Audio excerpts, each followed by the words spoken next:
More than 70,000 people in BC are currently living with Alzheimer's disease or another type of dementia. People with dementia are in our communities, working, living, and participating in activities, enjoying their neighborhoods. A part of creating a healthy city for all is creating a place where people feel safe, included, and a sense of belonging. This disease does not just affect older adults. People can develop dementia in their early 60s, 50s, and even 40s. Jim is one of those people, and here is his experience. My journey started 8 years ago at the age of 58 when I was diagnosed with Alzheimer's disease. It's a strange disease to fully grasp. People look fine on the outside, but the problem, the degeneration of the brain, is inside. It's also a disease that has a stereotype built around it. In fact, there is no stereotypical person living with Alzheimer's disease or other dementia. Everyone has a different journey and will maintain different strengths, abilities, and capacities along the disease trajectory. I want to share my personal experiences with dementia because I hope that they might cause some aha moments or provide a sense of confidence for someone experiencing many of the same things. I hope too it might show that there is life after a diagnosis of dementia. For me, it is so important to educate. I talk about my journey with Alzheimer's to challenge the stereotypes.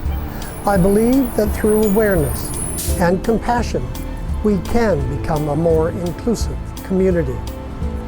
Recently, I went to buy a newspaper and pulled out change from my pocket. I looked at the coins and looked some more, but couldn't identify the coins to use to pay for it. Out of frustration, I put all the change on the newspaper. The cashier picked up the amount she wanted, and we moved forward. One small example of patience and empathy. Some time ago, when I was at home, I had to call emergency services. In my rush and confusion to dial 911, I realized I should have used our portable phone. I hung up, which I should not have done. I ended up with all these people in our house and the RCMP knocking on the door to investigate why I had called 911 and hung up. A firefighter was asking me questions. So was a paramedic and a police officer. People were milling about, and they all seemed to be talking.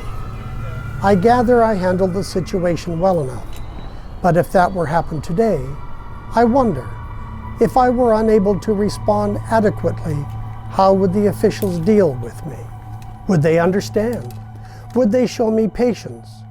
Or would they see a healthy man and discount any thought of a possible dementia? Would they take a more aggressive approach? For 25 years, I worked for CP Air and Canadian Airlines, and during my career, I traveled frequently for business. One particular time at an airport that I knew well, I went up the escalator and then down again. 2 different times. I turned right and then left on the main floor until I told myself to get a grip. I finally asked for help to find my flight. I was astounded at my inability to take charge. Now, 8 years into living with Alzheimer's, I've come to realize that I have good days and bad days. I suppose the same can be said for all of us, except when I have a good day, it means I get to exercise my independence. And when I have a bad day, when my mind is too muddled to do much on my own, it means I need support. For a person who loved and thrived in business, I am now limited in my daily activities to doing 1 real task a day. Is that frustrating? You bet it is.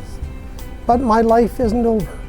I do have a purpose, like doing this video to tell you that we all have a role in creating inclusive, dementia-friendly communities, so that people like me and the guys in my support group can keep on living as well as possible.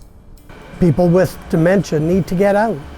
We need to socialize and get exercise.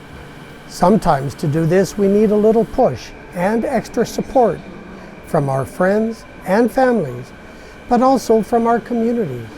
From the cashier at the grocery store, or the bus driver, to the staff at the local community center, or from the folks just out walking on the street.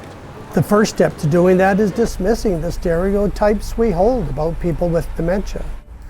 Like the time at a hospital emergency room when I insisted my wife Alice accompany me to the examining room because I have Alzheimer's disease. A senior nurse in the ER told me I didn't need her with me because I looked fine. And that's part of the problem, isn't it?